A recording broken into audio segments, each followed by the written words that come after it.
everyone, this is Deepti and welcome to my channel. So friends, कहिए कैसे आप? I hope you all are good. So friends, आज का हमारा topic है, अगर आप कम बजट में ट्रैवलिंग करना चाहते हैं तो ये 7 टिप्स आपके लिए हैं। सो फ्रेंड्स, आजकल की भागदौड़ भरी जिंदगी में कौन ट्रैवलिंग करना पसंद नहीं करता।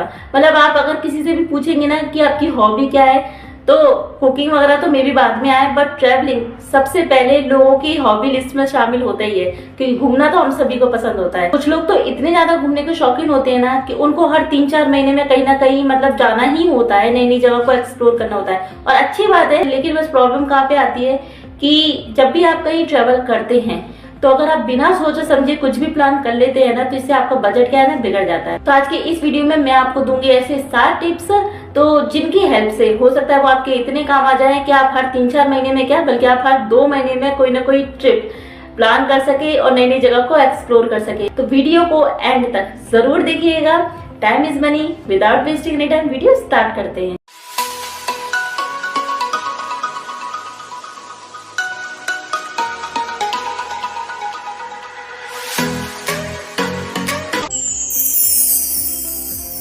फ्रेंड्स, ट्रैवलिंग के लिए सबसे पहले सेविंग करना तो बहुत जरूरी है। और अगर आप ये सोच रहे हैं कि आप अपने जनरल अकाउंट में या आपकी सैलरी अकाउंट में ही कुछ रुपए डालते रहेंगे तो सेविंग हो जाएगी, तो ऐसा पॉसिबल नहीं है, क्योंकि कुछ ना कुछ खर्चे हम लोगों की लाइफ में लगे ही रहते हैं, तो उसमें से क्या पैसे निकलते भी रहते हैं। तो सेविंग कैसे होगी?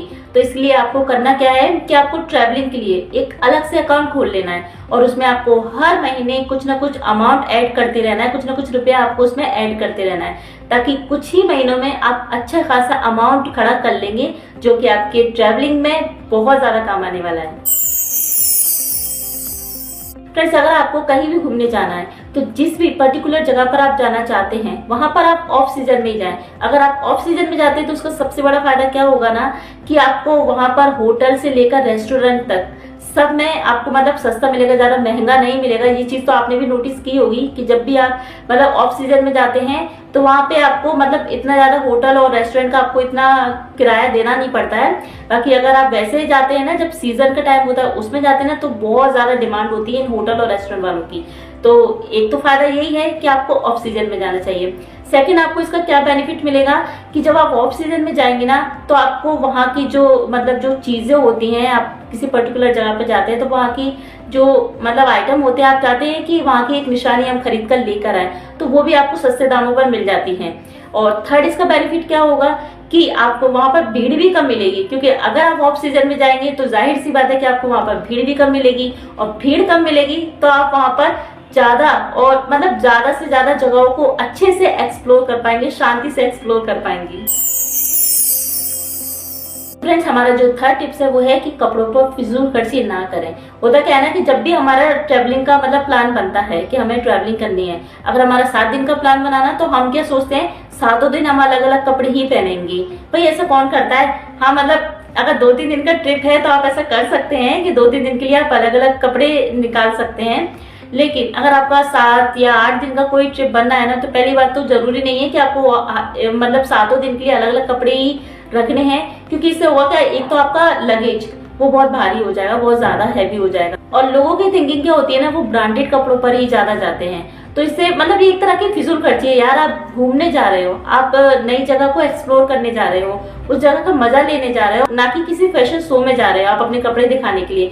तो अगर आप जैसे ट्रैवलिंग पर जाने से पहले शॉपिंग करने जाते हैं ना, तो अगर आपने अपना बजट बनाया ना कि 10,000 रुपए के मुझे कपड़े बाय करने हैं, तो 10 की जगह आप ट्राई कीजिए कि सिर्फ 7,000 तक के ही कपड़े खरीदेंगे। इससे होगा कि आपकी 3,000 रुपयों की बचत हो जाएगी, और वो 3,000 ना आपके और काम आएंगे, ट्रिप में काम आएंगे, और भी नई नई जगह को एक्सप्लोर करने में। सो फ्रेंड्स, हमारा जो 4th टिप है वो है कि प्लान कीजिए। आपने जगह डिसाइड कर ली कि जैसे आपको आगरे का ताजमहल देखना है, आपको आगरे को घूमना है, आपको आगरा जाना है घूमने के लिए, ठीक है बस। लेकिन इतना ही काफी नहीं होता है, क्योंकि आपने वो तो प्लान कर लिया, साथ ही अब आपको आगरा जाना है। ये तो मैं आपको एक छोटा सा एग्जाम्पल दे रही हूँ। तो जैसे अगर आपको आगरा जाना है तो आप कैसे जाएंगे? बाय बस जाएंगे, बाय ट्रेन जाएंगे, अगर आप और भी दूर रहते हैं तो कैसे जाएंगे? तो आपको पहले से ही सारा कुछ प्लान करके रख लेना चाहिए। सेकंड, कि अगर आपको जैसे कि किस होटल में अगर आप पहुंचकर आप किस होटल में रुकेंगे, कि कौन सा होटल है, उसकी क्या प्राइस है, रूम मतलब कितने की पड़ रहे हैं, वहाँ पे आप कितने मेंबर हैं। अगर आप ऑनलाइन बुकिंग भी करते हैं ना तो ये सोचकर कीजिए और इस बात को ध्यान में रखकर कीजिए कि जैसे आपको ताजमहल देखना है तो ऐसा ना हो कि आगरे के एक कोने में ताजमहल है, दूसरे कोने में आपने होटल बुक कर लिया है, तो होगा क्या इससे कि आपका आने जाने का ना बहुत ज्यादा टाइम भी वेस्ट हो जाएगा, आपको उतना किराया भी देना पड़ेगा, ऑटो वगैरह जो भी बस जो लोकल बस वगैरह चलती हैं उनका भी आपको बहुत ज्यादा किराया भाड़ा देना पड़ेगा। तो इसमें आपका ही लॉस है ना, टाइम की भी बचत, टाइम का भी आपको लॉस होगा, आपके पैसों का भी लॉस होगा, मैं बचत बोल रही थी सॉरी। तो इसलिए ट्रिप को प्लान करना बहुत जरूरी है कि आपको इस जगह को एक्सप्लोर करना है, इस सिटी को एक्सप्लोर करना है, तो वहाँ पे होटल कौन से अच्छे मिल रहे हैं और आप बस से जाएंगे ट्रेन से जाएंगे, ये सारा कुछ ना आपके माइंड में क्लियर होना चाहिए। तो फ्रेंड्स हमारा जो 5th पॉइंट है वो यही है कि महंगे होटल में ना ठहरें। अगर आपका इतना बजट नहीं है कि आप महंगे होटल्स अफोर्ड कर सकें तो मेरा तो यही सजेशन है कि आपको क्या है ना पहले से ही सर्च कर लेना चाहिए कि कौन से मतलब ऐसे चीप होटल्स है जो आपको कम सस्ते दामों पर अवेलेबल हो सके।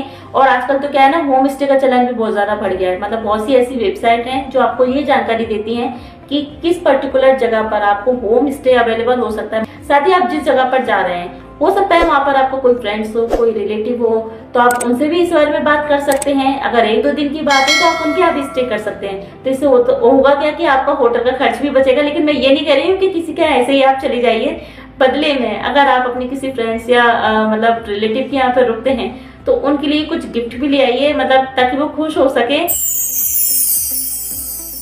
तो फ्रेंड्स हमारा जो नेक्स्ट पॉइंट है वो यही है कि बस या ट्रेन से यात्रा कीजिए।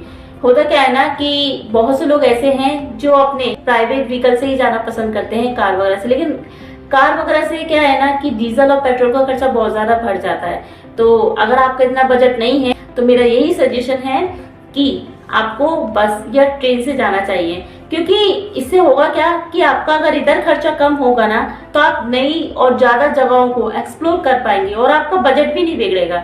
और होता क्या है, मैं तो सही बताऊं, मुझे तो ना ट्रेन में ज्यादा मजा आता है, क्योंकि कार में क्या है आप एक जगह बस ऐसे ही बैठे रहते हैं, ऐसे बस इधर मूव नहीं हुआ उधर मूव नहीं हुआ। अगर ज्यादा लोग जा रहे हैं, बच्चे जा रहे हैं तो आप ऐसे ही बैठे रहते हैं बस। लेकिन अगर आप ट्रेन में हैं तो ट्रेन में क्या है बच्चे भी मस्ती करते हैं। सो फ्रेंड्स हमारा जो लास्ट पॉइंट है ना वो ये है कि अगर आप किसी जगह पर जा रहे हैं ना तो वहां पर महंगे रेस्टोरेंट में खाना खाने की बजाय आप वहां पर लोकल फूड को ट्राई कीजिए। क्योंकि एक तो क्या है कि आप जिस जगह पे जा रहे हैं वहां का लोकल फूड ही ट्राई नहीं करेंगे तो आपने क्या ही ट्राई किया।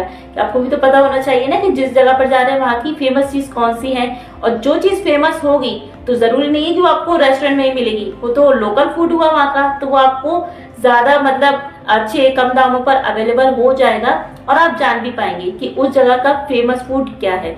सेकंड, मैं मतलब रेस्टोरेंट में जाने का इसलिए भी नहीं बोल रही, महंगे रेस्टोरेंट में जाने की जगह आप ढाबे को ट्राई कर सकते हैं, क्योंकि ढाबे पर खाना बहुत टेस्टी मिलता है। इस बात से तो आप भी एग्री करेंगे, है ना। सो फ्रेंड्स अगर आप इन 7 टिप्स को ध्यान में रखेंगे ना तो मुझे पूरी उम्मीद है कि आप आपकी ट्रिप को अच्छे से एंजॉय कर पाएंगे, क्योंकि आपका जब बजट नहीं बिगड़ेगा, बजट में ही आप अच्छे से सब कुछ एक्सप्लोर कर पाएंगे, तो जाहिर सी बात है कि खुशी खुशी आप अपनी ट्रिप को एंजॉय कर पाएंगे और नेक्स्ट ट्रिप भी प्लान कर पाएंगे। सो फ्रेंड्स अगर आपको मेरा ये वाला वीडियो पसंद आया हो ना तो वीडियो को लाइक कीजिएगा, शेयर कीजिएगा एंड मेरे चैनल को सब्सक्राइब जरूर कीजिएगा। अभी मैं चलती हूँ, मिलते हैं नेक्स्ट वीडियो में। Till then take care and always keep smiling.